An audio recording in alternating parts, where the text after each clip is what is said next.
নমস্কাৰ বন্ধু বান্ধৱীসকল, সকলোকে স্বাগতম জনাইছোঁ মাইনা লাইফষ্টাইলৰ আন এটি ভিডিঅ'লৈ। বন্ধুসকল, ভিডিঅ' কৰাৰ কাৰণে কি হ'ল দেখিছেই নহয়। প্ৰথম মই মাছ দেয়াই পেলালোঁ, বা যি হ'ব দিয়ক, এফালটো ঠিকেই আছে ন, চলি যাব কাম। এতিয়া ভাবিলোঁ কি ইমান গৰম ন, পাইছেনে আপোনালোকেও চাগে, গৰম বহুত। এতিয়া মই ভাবিলোঁ কি টেঙা আঞ্জা খাওঁ, তাকে ভাবিলোঁ মাছ অকল মোৰ কাৰণেই বনালোঁ, আৰু ভাবিলোঁ জিকা আৰু আলু দি পেলাই টেঙা আঞ্জা বনাওঁ। তাৰপৰা ভিডিঅ' কৰা জহতে দেখিলেই দেয়ালৈ, তাৰপৰা কিন্তু পিছৰকণ আৰু দেয়া হোৱা নাই বাৰু, আৰু খাবলৈও বেয়া হোৱা নাছিলে জানেনে। চবেই বনাই, ময়ো বনালোঁ, ভাবিলোঁ মই ভিডিঅ' এটা বনাওঁ।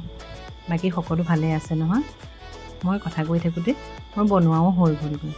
এতিয়া ইয়াতে মই নেমু দিম, জিকা আলু, ইয়াতে মই মাছ দিম, আৰু মোৰ খানা হৈ গ'ল। বন্ধুসকল, মোৰ ভিডিঅ'টো চাই যদি আপোনালোকৰ ভাল লাগিলে, তেতিয়াহ'লে মোৰ ভিডিঅ'টো লাইক কৰিব, আৰু মোৰ চেনেলটো ছাবস্ক্ৰাইব কৰিবলৈ নাপাহৰিব কিন্তু। ধন্যবাদ।